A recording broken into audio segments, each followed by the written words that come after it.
My name is Jasmine and I am 19 years old. I live in a small town in the Midwest where nothing ever changes except the names on the mailbox. People here like their coffee burnt, their gossip fresh, and their secrets buried so deep even the soil gets uncomfortable. I was raised by my grandfather on the land he said was older than our family name. 200 acres of sunburnt earth, a crooked oak tree that everyone swore was haunted, and a house that creaked louder than the wind on a winter night. It was all I ever knew. It was home.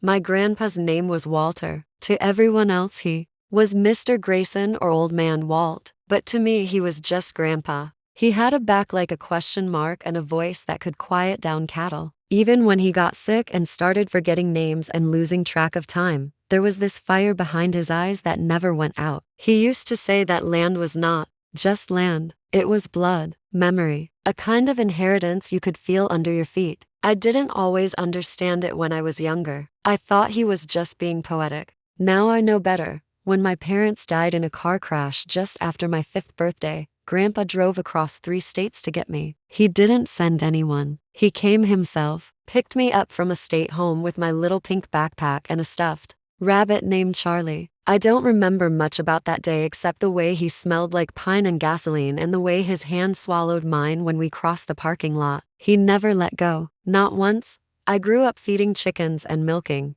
cows before sunrise. I knew how to change a tire before I could recite the Pledge of Allegiance. Grandpa said there were 2 kinds of people in this world, the kind that build and the kind that take. He said it was our job to make sure we stayed builders, even when others came around pretending they were helping, especially then. My cousin's name is Tyler. I used to call him Ty when we were younger. He was older than me by 4 years and lived with his parents in the next town over. I never liked him much. He had this smile that didn't reach his eyes and a way of talking that always felt like he was selling something. Even when we were kids, he'd cheat at checkers and then act like I was being dramatic for calling him out. Grandpa didn't like him either. Said Tyler had city eyes, the kind that see everything as a price tag. When Grandpa got sick, Tyler started showing up more. At first, it seemed innocent, bringing groceries, offering to mow the lawn, even sitting with Grandpa while I ran errands. But I noticed things, little things. Grandpa would forget conversations and Tyler would act like they never happened. One time I heard Tyler on the phone late at night whispering about land values and zoning permits. I told myself I was being paranoid. I wanted to believe he cared. I was wrong. The day everything began to unravel was a Wednesday. I remember because the sky was so clear it hurt to look at. Grandpa had just come home from the hospital after a 3-day stay. His blood pressure had dropped and they ran a bunch of tests. When he came back, he was weaker, slower, but he smiled when I made him tea and told me the cows still needed feeding whether or not his heart behaved. That afternoon, Tyler came by with a folder tucked under his arm. He said it was insurance paperwork. Grandpa looked confused but nodded. I offered to look over it, but Tyler waved me off with that oily charm of his. Said it was all routine. Grandpa trusted too easily when he was tired. His hand shook when he signed. I wish I had stopped him. I wish I had ripped the pen from his hand. But I didn't. 2 weeks later, the trucks came. Big machines with bigger engines. Men in suits and reflective vests walked the land like they owned it. They spoke in clipped voices and marked the ground with orange flags. When I asked what was going on, they handed me a printed document. It was a deed transfer. The land had been sold, not just part of it, all of it, every blade of grass, every rusted nail in the barn. I confronted Tyler that night. He didn't deny it. In fact, he laughed, said it was just business, said Grandpa signed willingly and that he was doing what was best for the family, best for progress. I remember staring at his face and thinking how empty it looked, like a hollow drum that only made noise when struck. He told me to grow up, that the past didn't pay bills, that the future had condos and golf courses and profit margins. I didn't speak to him again after that. Grandpa got worse. His memory slipped like sand through fingers. Some days he called me by my mother's name. Some days he stared at the window like it was a portal to something better. But the night before he died, he was clear, like the fog had lifted just long enough for one last truth. He called me into his room, told me to close the door. His hands were cold but steady. He pulled a small flash drive from under his pillow and pressed it into my palm. Told me to keep it safe. Said it had everything, the real deed, the dates, the proof. Then he looked me in the eyes and said one sentence I will never forget for as long as I live. Land is legacy, and legacy lives through those who protect it. The next morning he was gone. The funeral was quiet. Tyler didn't cry. He showed up late and left early. Wore a watch that probably cost more than our old tractor. I sat next to the coffin and promised Grandpa I'd make it right. I didn't know how yet, but I would. That night I plugged the flash drive into my laptop. My hands shook. The files inside were clear and organized. Scans of the original deed with signatures, emails between Grandpa and his lawyer, legal documents that showed Grandpa had transferred the land back to his own name weeks before Tyler's fake sale went through. It was all there, and it was real. I didn't sleep that night. My mind raced with every memory, every warning sign I ignored, every time I let Tyler get too close. The will reading was held in the office of Grandpa's longtime attorney. It was a small room with brown leather chairs and too many books. Tyler sat across from me with that smug expression like he already knew he won. He leaned back, arms crossed, waiting to hear how much money he was getting. The lawyer started reading. There were a few small bequests to neighbors and old friends. Grandpa left his watch to the mailman, his shotgun to a childhood friend. Then came the big one, the land. The lawyer paused before he read it, looked directly at Tyler and then at me. According to the updated will dated just a week before his death, all rights to Grayson Farm and its holdings were transferred to me. Not sold, not shared, gifted, with full legal protection under state and federal inheritance law. The room went silent. Tyler's face turned the color of raw meat. He stood up so fast his chair toppled, screamed that it was a lie, that Grandpa was senile, that I had manipulated him. The lawyer calmly pointed to the notarized documents, said everything had been reviewed by a judge, said the developers had already been notified, said the sale had been reversed legally before any construction permits could be finalized. Tyler lost everything. The investors pulled out the same week. Lawsuits followed. I heard through town that he had to sell his car to pay legal fees, moved to a one-bedroom apartment in the city. No one heard much from him after that. I stayed on the farm. I fixed up the barn, replanted the field, put Grandpa's old rocking chair back on the porch. Every morning I walk the edge of the property line and whisper the same words he told me on that final night. Land is legacy, and legacy lives through those who protect it. I protect it now, and I always will. The day after the will reading felt too quiet. Even the birds seemed hesitant. I sat on the porch in Grandpa's old rocking chair and stared out across the fields. The grass had grown long since he passed and the fences were starting to lean. Again, the house needed paint. The barn roof still had that hole we meant to patch last summer. But I didn't feel overwhelmed. I felt ready. I kept thinking about his words. Land is legacy. I'd heard him say it 100 times when I was younger, but it only settled in my bones after everything that happened. I realized I wasn't just living on the farm now. I was part of it. Every nail and shingle, every seed in the dirt, every rusted hinge on the barn door. I had to hold it all together now. That morning I found his old flannel coat hanging on the hook by the back door. It still smelled like tobacco and engine grease. I put it on even though it was too big. It made me feel like he was right there, beside me. Like if I listened closely enough, I'd hear him mumble something about the frost line or which side of the barn needed new hinges. I spent the rest of that day walking the land. I started at the north field, where the soil was softer and the wild onions grew fast. Grandpa always said if the onions come up before May, we were in for a wet summer. I dug my boots deep into the earth and looked up at the sky. It felt strange, like the clouds were heavier. Or maybe that was just me. I walked the property line, just like Grandpa used to do every week. He said walking the edge kept you grounded, let you see what was yours and what you had to fight for. At the far end near the woods, I saw the old marker stone with our family name scratched into it. Grayson, in crooked letters that had faded but never disappeared. I ran my fingers over them and made a quiet promise. You don't have to worry. I've got it now. It took me 2 weeks to get the paperwork in order. The county clerk's office had copies of the corrected deed and the lawyer helped file everything else. Tyler didn't show up to contest it. I think he knew it would only make things worse. Word spread fast in our town. People came up to me at the grocery store and the feed store, patting my shoulder, shaking my hand, saying things like, your grandpa would be proud, or, that boy always thought he was smarter than everyone. Some of them meant it. Some just like being on the right side of a story after it ended. I didn't care either way. I had fences to mend and animals to feed. One morning, I found a letter in the mailbox with no return address. It was written in blocky handwriting. No greeting, no closing, just a few sentences.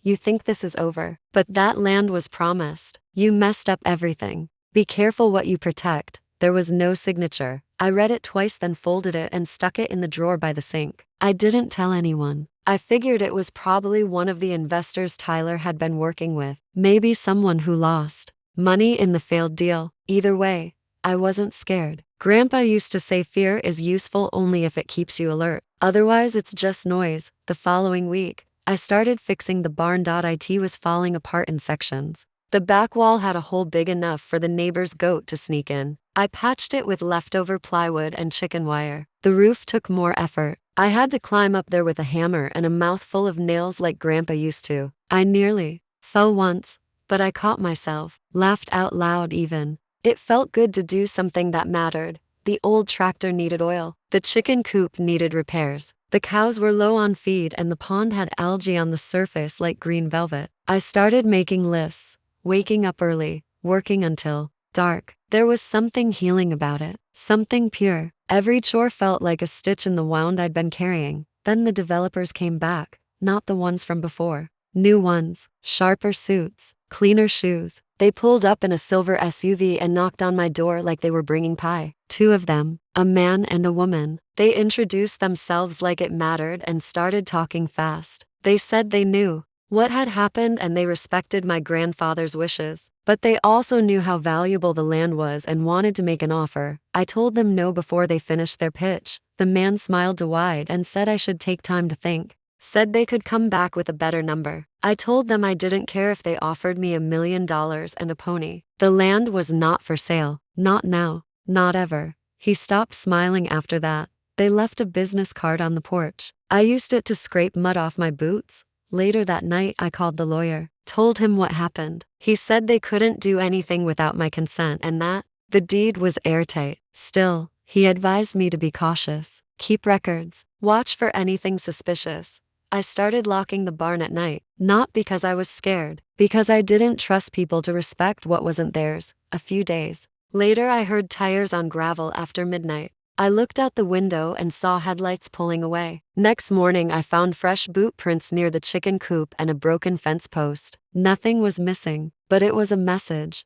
I didn't tell the sheriff. Not yet. I wanted to believe. It was just some local idiot trying to scare me. Maybe even Tyler being petty. But in my gut, I felt something colder. I started sleeping with Grandpa's old rifle leaning by the door. The next letter came in a red envelope. No stamp. Just like the first one. You're being watched. Sell now while you still can. I burned that one in the sink. I didn't want fear to settle in. But it was there, somewhere under my ribs, tight and low like a knot. I worked harder, fixed up the south fence, painted the barn door white like Grandpa had always wanted, started clearing the old trail through the woods that had grown over. Since I was a kid, that was when I found something. Near the edge of the property, past the creek, there was an old shed that had collapsed years ago. We used to store firewood in it. I hadn't gone near it in a long time, but as I cleared brush, I noticed something strange. The ground around it had been disturbed. Fresh tracks, small tire marks, like someone had been coming and going. I pushed aside the broken wood and found a lockbox buried under some tarps. Heavy, dusty. It had Grandpa's initials carved into the top. I carried it back to the house with both hands. My heart was pounding the whole way. Inside were papers, old letters, receipts, maps, but most importantly, a ledger, handwritten, Grandpa's writing, page after page of notes, about the land, its history, its value, names I didn't recognize, notes about water rights, oil surveys, mineral deposits, things I had never heard him mention before. Then a note at the end, if anything happens to me, look deeper. The truth is under your feet. That night I barely slept. I stayed up reading every page, cross-referencing names and numbers. I realized the land wasn't just valuable because of its size. It held something else, something under the surface. I didn't know what yet, but someone did, and now I knew too. I stepped out onto the porch before sunrise. The air was thick with dew and the sky was just starting to shift. I could see the whole property from there. Every fence post, every field, every shadow. I knew what I had to do. This wasn't just about keeping a promise anymore. It was about finding out what my grandfather had been protecting all these years, and why some people wanted it badly enough to lie, threaten, and possibly worse, whatever was under my feet, I was going to find it. And no matter what it cost. The next morning I started digging, not literally, not yet. I didn't want to draw attention, not until I knew exactly what I was looking for. But I went through every paper in that ledger again, every map, every name Grandpa scribbled down. I made notes in a notebook of my own. I felt like a detective and a farmer all at once, standing in the same dusty kitchen where I used to pour cereal before school. One name came up more than the rest. Dalton Renshaw. I didn't know him. Never heard Grandpa mention him either. But his name was next to a lot of transactions. Old ones. There were notes beside it in Grandpa's handwriting. Things like buried survey or met with Renshaw after. Water test or he knows. It made my skin crawl. There was something here. Something Grandpa kept close and never shared. I drove into town that afternoon. Stopped by the library, which hadn't changed in 20 years. Miss Ellen still sat behind the desk with her cat-shaped reading glasses and her permanent expression of suspicion. I asked if they had old property records or archived newspapers. She squinted at me for a full minute before pointing to the basement. Stairs. Down there I found a cabinet full of microfilm and scanned documents going back decades. I sat there for 3 hours, dust in my throat, neck sore from the angle, scrolling through headlines and columns. Most of it was boring. Crop reports, county meetings, parades. Then I saw it. Renshaw, Dalton, land surveyor, worked for a small, private company out of Tulsa in the early 90s, contracted by several counties to do underground mineral assessments. There was one article from 1992 that mentioned him specifically, a study done on farm properties for potential oil veins. One of the highlighted areas was Grayson Land. My heart stopped. I pulled out my phone and took pictures of the article. Then I went back to the maps Grandpa left. One of them had markings around the south field, circles and lines drawn in red. I hadn't paid much attention to it before, but now I saw it for what it was, a geological survey. He knew. Grandpa knew there was something under the farm, and he kept it hidden from everyone. I left the library before the sun went down and stopped by the diner for coffee. While I waited, I saw a familiar truck parked across the street, black with tinted windows. I had seen it once before. When those developers came, it hadn't been theirs. It had been following them, watching. At the time I thought maybe it was just someone from the county, but now I wasn't sure. I took my coffee and went back to the farm, locked all the doors and closed every curtain. I didn't sleep that night either. The next morning I drove out to the south field, the same spot on Grandpa's map. I brought a metal pole and a shovel, not because I knew what I was doing, just because it felt right. I walked the field in slow circles until I found the marker stone again. There was a depression in the ground nearby, small, barely noticeable. I started digging. The soil was dry at first, then damp, then it changed texture, more compact, like something had been filled in a long time ago. After an hour, my shovel hit something hard. I knelt down and cleared it with my hands. It was a steel box, heavy, padlocked. I dragged it out and brought it back to the house. It took me 20 minutes to break the lock open with a hammer and a chisel. Inside was a stack of sealed envelopes, wrapped in plastic, each one labeled. One said county survey, one said Renshaw report, one said for Jasmine.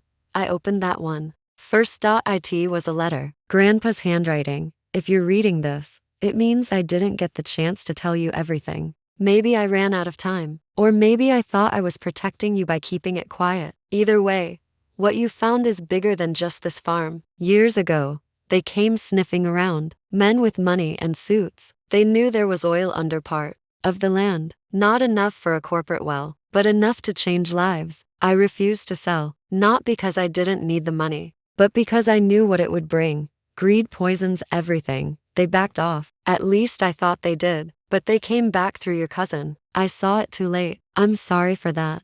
This land is yours now, but you need to decide what to do with what's under it. If you expose it, they'll come harder. If you hide it, they'll never stop wondering. I trust you to do what's right. I read the letter 4 times before folding it and putting it in my coat pocket. That afternoon, I called the county office and asked if I could meet with the land use supervisor. They agreed to a meeting 2 days later. I brought copies of the maps and the old survey. The man behind the desk looked surprised but not shocked. He said oil assessments were often done quietly. He couldn't confirm anything officially without a current survey. But he said if the documents were real, they explained a lot. I asked him if anyone else had recently requested information on the property. He hesitated, then admitted that yes, someone had. A corporate inquiry, out of state. He wouldn't tell me the name. That night, I received a third letter. This one was taped to the front door. Last warning. The land is not yours to keep. No signature. No handwriting this time. Just printed words. I started carrying Grandpa's rifle everywhere.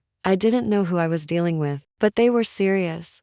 I started thinking about options. Should I sell the mineral rights and keep the land? Should I ignore it and let the truth die with the box I found? Or should I go public and tell the whole town? I didn't want the farm to become a battlefield, but I also didn't want to live in fear every time a truck passed the gate. Then something happened that made the choice for me. The barn caught fire. I woke up to the smell of smoke and the sound of the chickens screaming. I ran outside barefoot, grabbed the hose, and called the fire department. By the time they arrived, half the roof was gone and the west wall had collapsed. They said it looked like it started near the tool bench. Electrical, maybe. I knew better. I found the gas can behind the shed, still full, but the nozzle was soaked. I didn't cry, not even a little. I just stood there, barefoot in the mud, watching the flames die down. They wanted me scared. They wanted me gone, but all they did was light the fire inside me. The next morning I called a reporter. There was a woman named Dana who used to cover local stories for the regional paper. I remembered she interviewed Grandpa once for a 4th of July profile. I found her number online and left a message. She called back within the hour. I told her everything. The forged sale, the will, the reversal, the flash drive, the buried box, the old surveys, the threats, the fire. She asked to come see the property. 2 days later she showed up with a notebook and a recorder. She walked the fields with me, took pictures of the barn ruins, sat at my kitchen table and read through every document I had. When she finished, she looked at me with a kind of tired respect. "They're not going to like this," she said. I told her I wasn't trying to make friends. She asked what I wanted out of the article. I told her the truth. That's all, just the truth. She published it a week later. Front page of the weekend edition. Small town girl defends family legacy against corporate pressure. Phone started ringing. I got calls from neighbors I hadn't heard from in years. Calls from strangers. Some offering help, some offering money, some offering threats disguised as concern. But I stayed put. The article didn't stop them. It only made them more careful and more dangerous. But I wasn't afraid anymore. I had Grandpa's words in my heart, and I had a fire of my own. After the article came out, I stopped going into town for a while, not because I was hiding, but because everyone had something to say. Some whispered thank you like I had survived a war. Others gave me long stares like I had picked a fight with something I couldn't possibly win. At the grocery store, I saw Mr. Adler from the hardware shop cross the aisle when he noticed me. A week before, he had given me a discount on nails for the fence. I guess loyalty changes fast when money's involved, but the land stayed the same. Every morning I woke up before the sun and walked the property. I started leaving my phone inside the house and carried Grandpa's old field journal instead. Something about putting pen to paper made the silence feel less empty. I took notes on weather, soil condition, coyote tracks, anything that felt important. I imagined Grandpa doing the same 50 years ago. Then the letters stopped. No more warnings. No more threats. Not in the mailbox, not on the door. At first, I thought maybe I had won. Maybe the article scared them off or made their plans too risky. But the silence didn't feel like retreat. It felt like waiting. One night, I woke up to the sound of my name being called. I sat up in bed, heart racing, eyes wide. But when I looked out the window, there was no one. Just the wind pushing through the trees and the distant creak of the barn's half-burnt frame. I waited. Breath caught in my throat. Then I saw it, a flicker of light moving along the tree line. I grabbed the rifle and stepped onto the porch. Barefoot in the dew. The air was cold and wet. I moved slow, careful not to make the boards creak. When I reached the edge of the yard, the light vanished. I stood there for what felt like an hour, waiting to hear footsteps or voices. But there was only the rustle of leaves and the distant hoot of an owl. The next morning, I found tire tracks behind the house, I called Dana, the reporter, and told her what happened. She said she had a friend who did private security work, mostly for politicians and some high-risk stories. She asked if I wanted him to come by and assess the property. I hesitated. The last thing I wanted was to bring more people into this mess, but I said yes. The man showed up 3 days later. His name was Kellen. He wore plain jeans and a flannel shirt but moved like someone who had seen more than he was willing to say. He spent an entire day walking the land with me. Didn't say much at first, just observed. Asked questions about when the threats started, what I had seen, where I found the lockbox. Then he asked me the one thing no one else had. Have you looked under the old well? I hadn't. The old well was dry, had been since before I was born. Grandpa boarded it up and told me not to go near it. I always thought it was because the structure was unstable. We had a newer one installed a few yards away that pumped clean water through an electric motor. The old one became part of the background, forgotten, but Kellen stared at it like it was a doorway. We pried the boards loose later that afternoon. The rope pulley was gone, but the stones were intact. I dropped a small rock and waited. It clinked. After about 5 seconds, that meant it wasn't as deep as it once had been, probably filled in over time. Kellen lowered a flashlight tied to a cord. The light swung gently, casting broken shadows. Then it caught on something, a shape, rectangular. He looked at me. There's something down there. He climbed in before I could protest, told me to hold the rope steady. My hands trembled the whole time. It felt like something out of a dream I couldn't wake from. After what felt like forever, he called up to me. There's a crate. Wooden. Looks old. Give me a minute. When he came back up, he was carrying a bundle of documents wrapped in wax, cloth, and twine. We sat on the porch and opened them slowly. Inside were more surveys, older than the others, handwritten maps with strange symbols, letters between my great-grandfather and a man named Winslow from the Department of the Interior. They talked about core samples, limited drilling rights, and a warning, keep the land. Do not lease.it was all there. Proof that the value of the land had been known for at least 70 years. Generations had chosen to keep it secret. Maybe because they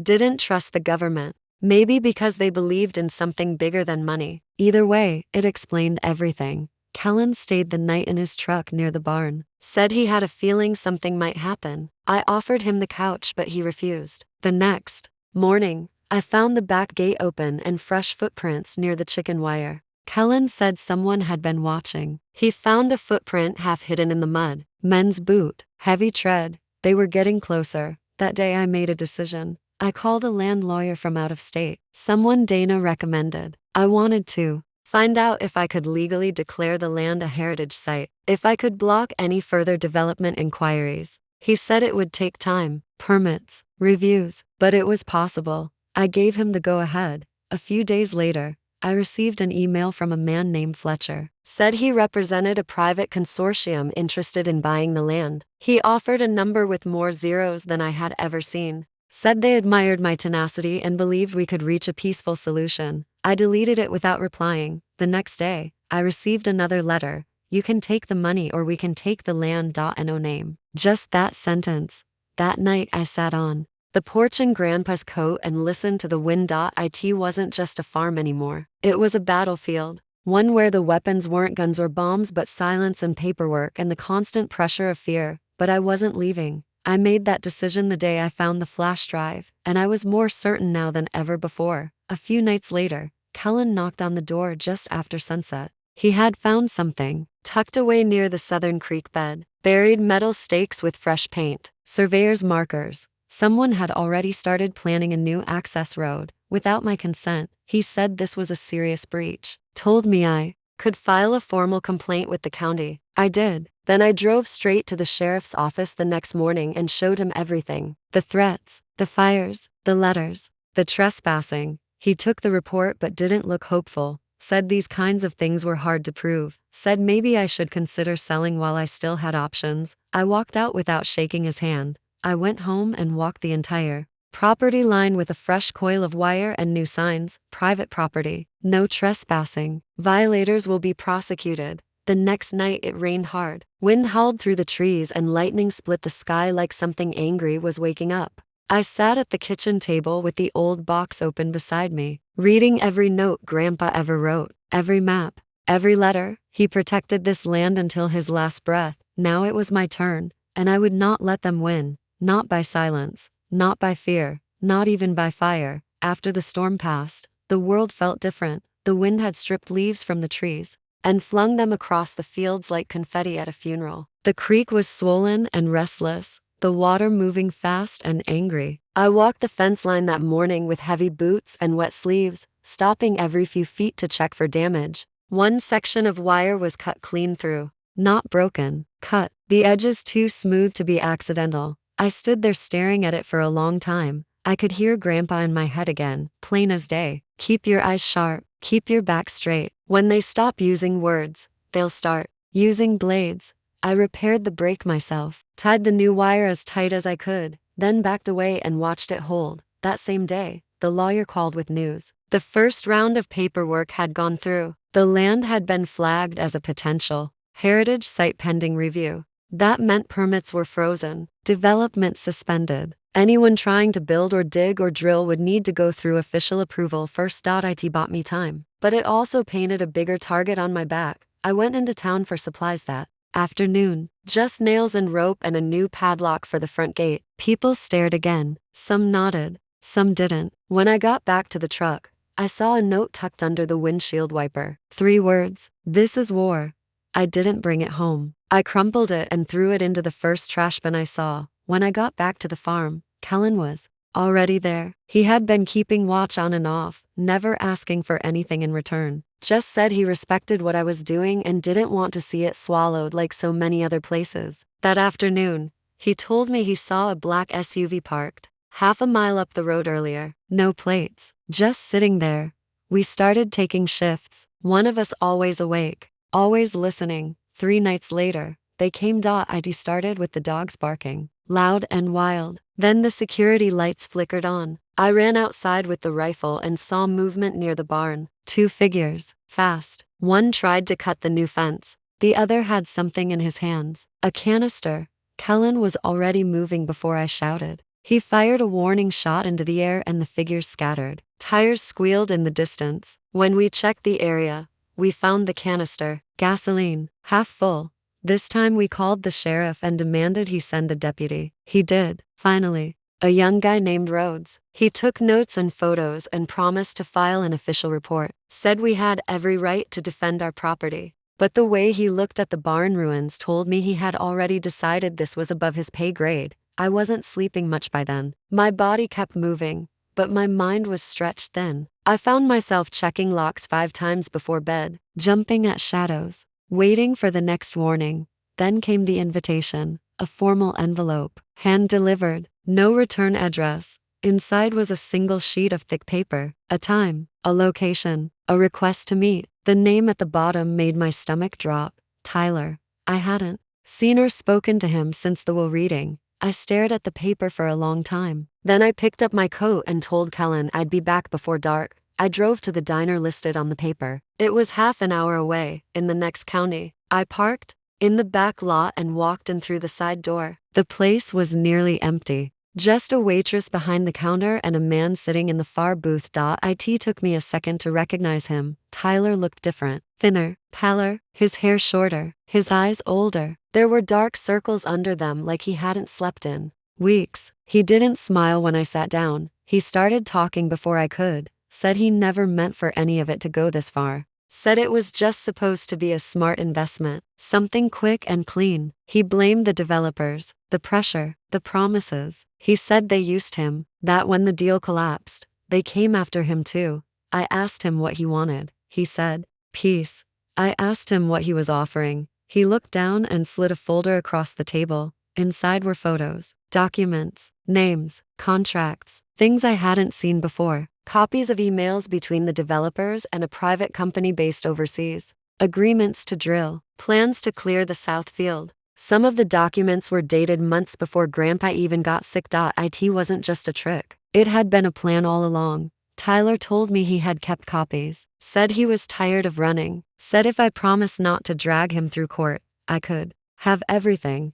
I asked him why he cared now. He looked up with eyes that were wet and small, because they threatened my mother. I took the folder and walked out without saying another word. I drove back to the farm with the windows down, the cold air sharp against my skin. I felt like I was carrying something radioactive in the passenger seat. Kellen scanned every page. His face stayed still, but I could see the muscles in his jaw working. He said we needed to move fast, that this was more than enough to go public. Not just with a story, but with a case. The next morning, we called Dana again. She came with a photographer and 2 other reporters. One of them was from a national outlet. They spent the entire day on the farm, walking, asking questions, taking pictures of everything. The documents, the burned barn, the well, even the footprint casts Kellen had made. I gave them copies of the maps. I showed them the letter Grandpa wrote me. They promised the story would run within a week. And then, once again, the waiting began. But this time, I didn't feel alone. The farm was quiet that night. Too quiet. Even the wind seemed to hold its breath. I slept for a few hours and woke up with a thought I couldn't shake. What if Grandpa knew all along how far this would go? What if he had left more than just maps and files? What if there was one last thing waiting to be found? I pulled out the ledger again. The first one. The one he gave me before he died. I went through every line slowly. And then I saw it. A phrase I had overlooked 100 times before. Under the oak that leans, the crooked oak tree, the one behind the shed, the one I used to climb when I was small enough to believe I was taller than the sky. The next morning, just before sunrise, I went there with a shovel, and I started digging. The earth beneath the crooked oak tree was stubborn. I had dug maybe 2 feet down when the shovel hit something that wasn't stone and wasn't root. The sound was different, dull, hollow. I dropped to my knees and brushed away the dirt with my hands until the outline of a small wooden box came into view.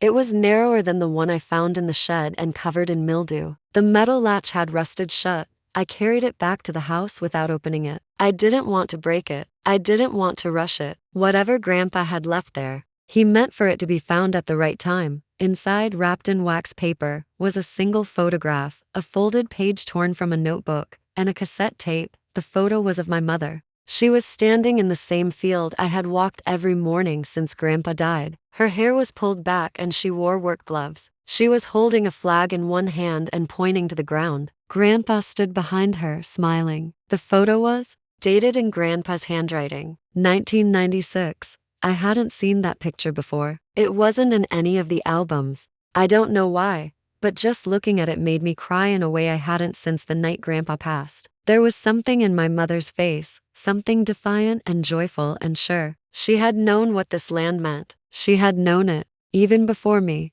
The page was a note addressed to her. If anything happens to me before I finish this, I need you to keep this safe. I don't know who to trust anymore. I know you understand why. You always did. If Jasmine ever finds this, tell her to keep walking. The truth isn't buried. It's growing. There was no signature, but I knew the writing. Grandpa had written it with his old black pen, the one he kept in his coat pocket until it leaked ink. On everything. The cassette tape was labeled July. That was it. No year, just the month. I didn't even have a player in the house. I had to drive into town and borrow one from Miss Ellen at the library. She gave it to me without asking questions, just handed it over and pointed to the wall outlet. I sat at the back table, plugged in the player, and pushed play. Grandpa's voice filled the room. Slow, calm, measured. If you're hearing this, it means you've come farther than most. Maybe farther than I did. Maybe not. I don't know if I'll be around when this all comes out, but I need to say it anyway. They came back in '93. Not the government, not neighbors, not folks from town, outsiders, real quiet types. One of them said he was from a company that didn't have a name, just a group of investors. He said they knew what was under the land, not just oil, not just water, something older, something the university had been tracking from an old mineral survey. He offered me money I had no business refusing, but I did, because I knew what came with it. He said if I ever changed my mind, the offer would always be there. 2 years later, your mama found a fault line near the southern edge, just a crack in the stone. But the readings went off the charts. Heat signatures, seismic pressure. She wanted to report it. I told her not to. I told her what those readings meant. It wasn't just minerals. It was pressure, deep pressure, the kind that breaks the earth open if you tap it wrong. She said we should reinforce the land, plant trees, add weight, keep it locked down. That was the last summer we worked the south field. If they ever get control of it, It won't just be the farm they ruin. It'll spread, and they won't care. Protect it. That's all I ask. The tape ended there. I sat in that library chair, long after the sound faded, holding the photo and the note. It wasn't just about money. It never had been. This land had layers even I hadn't imagined. History and pressure and secrets waiting in the soil. I thought about the people who had tried to take it. The developers, the threats, the fires. They weren't just greedy. They were afraid. Afraid someone else might figure it out before they did. I drove back to the farm in silence. When I got there, Kellen was waiting on the porch. He said another car had driven by slow that afternoon, not a local plate. He took a picture. I looked at it and recognized the vehicle from the diner parking lot when I met Tyler. They were circling again. I gave Kellen the cassette and the letter. He read them without saying much, then looked out at the horizon like it had suddenly grown teeth.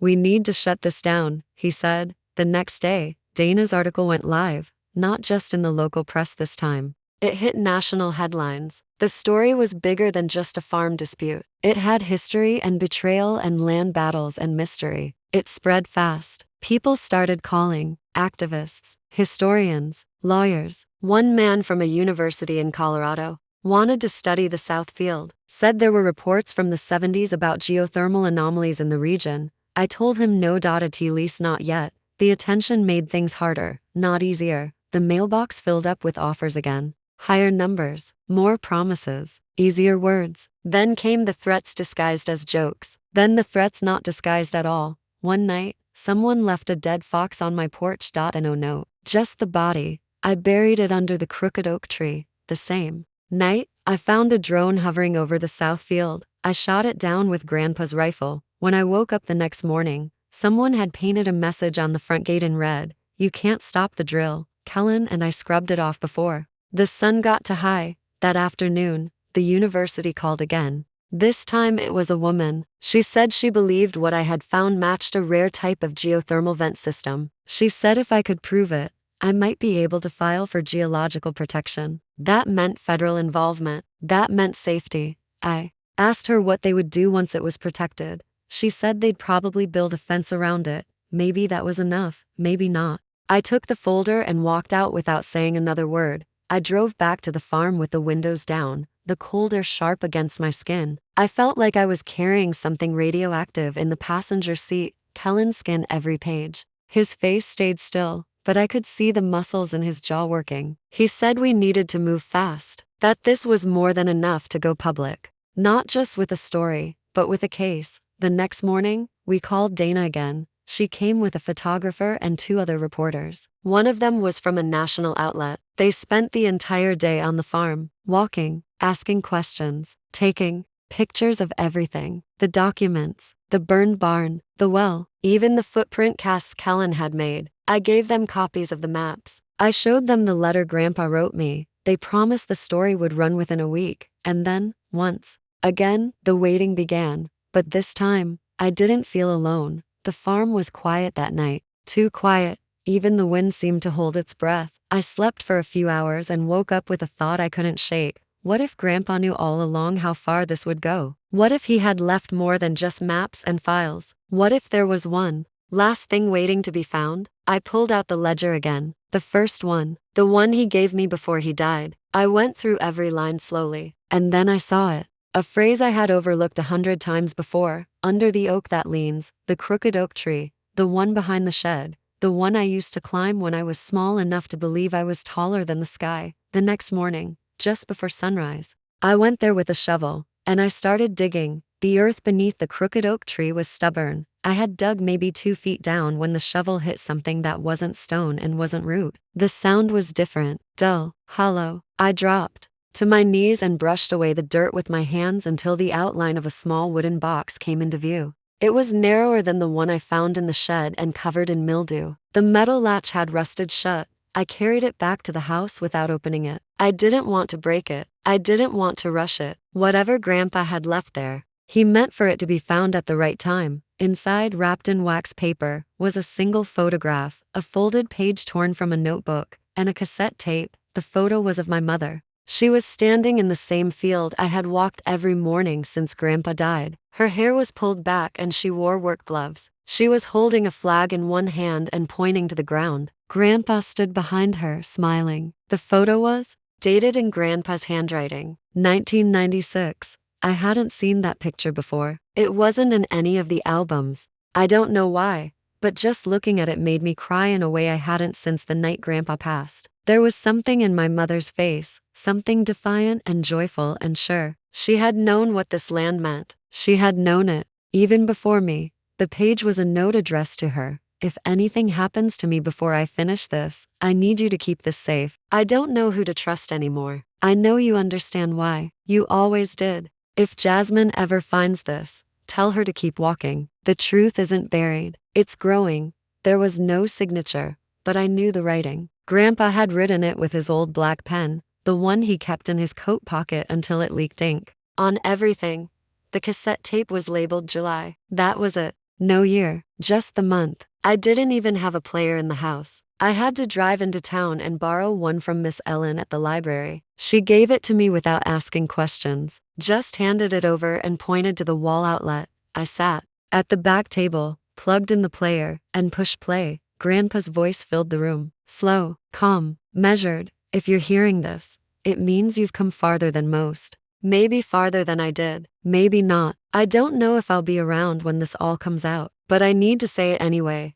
They came back in '93. Not the government, not neighbors, not folks from town, outsiders, real quiet types. One of them said he was from a company that didn't have a name, just a group of investors. He said they knew what was under the land, not just oil, not just water, something older. Something the university had been tracking from an old mineral survey. He offered me money I had no business refusing, but I did, because I knew what came with it. He said if I ever changed my mind, the offer would always be there. 2 years later, your mama found a fault line near the southern edge. Just a crack in the stone, but the readings went off the charts. Heat signatures, seismic pressure. She wanted to report it. I told her not to. I told her what those readings meant. It wasn't just minerals. It was pressure, deep pressure, the kind that breaks the earth open if you tap it wrong. She said we should reinforce the land, plant trees, add weight, keep it locked down. That was the last summer we worked the south field. If they ever get control of it, it won't just be the farm they ruin. It'll spread, and they won't care. Protect it. That's all I ask. The tape ended there. I sat in that library chair long after the sound faded, holding the photo and the note. It wasn't just about money. It never had been. This land had layers even I hadn't imagined. History and pressure and secrets waiting in the soil. I thought about the people who had tried to take it. The developers, the threats, the fires. They weren't just greedy. They were afraid. Afraid someone else might figure it out before they did. I drove back to the farm in silence. When I got there, Kellen was waiting on the porch. He said another car had driven by slow that afternoon, not a local plate. He took a picture. I looked at it and recognized the vehicle from the diner parking lot when I met Tyler. They were circling again. I gave Kellen the cassette and the letter. He read them without saying much, then looked out at the horizon like it had suddenly grown teeth. We need to shut this down, he said. The next day, Dana's article went live, not just in the local press this time. It hit national headlines. The story was bigger than just a farm dispute. It had history and betrayal and land battles and mystery. It spread fast. People started calling, activists, historians, lawyers. One man from a university in Colorado wanted to study the South Field, said there were reports from the 70s about geothermal anomalies in the region. I told him no. At least not yet. The attention made things harder, not easier. The mailbox filled up with offers again. Higher numbers, more promises, easier words. Then came the threats disguised as jokes. Then the threats not disguised at all. One night, someone left a dead fox on my porch. And oh no, just the body. I buried it under the crooked oak tree. The same night, I found a drone hovering over the south field. I shot it down with Grandpa's rifle. When I woke up the next morning, someone had painted a message on the front gate in red. You can't stop the drill. Kellen and I scrubbed it off before the sun got too high. That afternoon, the university called again. This time it was a woman. She said she believed what I had found matched a rare type of geothermal vent system. She said if I could prove it, I might be able to file for geological protection. That meant federal involvement. That meant safety. I Asked her what they would do once it was protected. She said they'd probably build a fence around it. Maybe that was enough, maybe not. Kellen said we should go out to the southern edge and test the soil ourselves. He had contacts with equipment. Quiet people. We could do our own scans, our own measurements, find the truth without inviting vultures. We went out there the next day with 2 portable seismographs and a ground thermometer. The readings were off the charts. Heat 5 times higher than baseline, pressure building along the lower shelf. Something was under there. Something that pulls like a heart. We backed off fast. Kellen said one wrong move could set it off. That night, I opened the ledger one more time, and I wrote a new note. If someone finds this after me, do not dig. Do not drill. Keep the weight on the land. Grow trees. Let the roots hold it together. We are not supposed to pull everything from the earth. Some things are meant to be left in peace. Then I signed my name. The next morning, I filed for geological protection, and then I waited. The calls kept coming. The threats did not stop, but neither did I. I planted a new tree near the southern line. The same kind Grandpa planted years ago. He said the roots grew wide, not deep. Said they held the earth together. As I stood there with dirt under my fingernails, I looked out over the field and knew this was never going to be over. Not completely, but it was mine now, and I was ready to carry it, whatever came next. The day after I filed for geological protection, I stayed inside. The days after the lawsuit arrived were heavy. Every knock on the door made me jump. Every stranger in town seemed to carry a secret. Even the sky felt different, gray and low, like it was holding its breath. Kellen stayed by my side, quiet but steady, the one solid thing I could count on in a world that felt like it was crumbling. The hearings were a blur, lawyers talking in circles, paperwork thicker than I could ever read. And through it all, the farm waited silent, patient, unchanging. One afternoon, during a break in the court proceedings, I found myself standing in the middle of the south field, the place that had become both a battleground and a sanctuary. I closed my eyes and let the wind carry the sounds of the land. The rustling corn stalks, the distant call of a hawk, the steady beat of my own heart. I thought about Grandpa's voice on that cassette tape, calm, resolute, filled with hope even in the darkest times. I thought about my mother, strong and steady, standing tall in that old photograph beneath the oak tree. And I thought about me, how much I had changed, how much this land had changed me. When the judge finally made her ruling, I was sitting in a small, crowded courtroom filled with faces. I recognized friends, neighbors, strangers who had become allies. She declared the land protected under geological and heritage statutes. The lawsuit was dismissed. The developers had no legal ground to stand on. It was a victory. A real one. But more than that, it was a beginning. Because protecting the land meant protecting its story, its history, its future. That evening, I walked through the fields with Kellen, the sun low and golden behind us. The air smelled of earth and rain and promise. We stopped beneath the crooked oak tree, now a symbol of everything worth fighting for. I knelt down and brushed my fingers over the soil, warm and alive. I whispered a thank you to Grandpa, to my mother, to the land itself. I thought about all the storms we had weathered, the threats, the fires, the shadows, but I also thought about the quiet moments. The mornings spent watching the sun rise over endless fields, the nights filled with stars so bright they made the darkness beautiful. I realized that legacy was not about money or property or contracts. It was about love. Love for something greater than ourselves. Love that asks us to stand when it is easier to fall. Love that holds us steady when the world tries to tear us apart. I stood up and looked out across the farm, feeling a peace I hadn't known in a long time. The land was mine, not because a will said so, but because I had chosen to protect it, because I had chosen to fight for it, because I had chosen to love it fiercely. And I knew, deep in my bones, that Grandpa's words were true. Land is legacy, and legacy lives through those who protect it. I am that person now, and I will carry this land with me, always.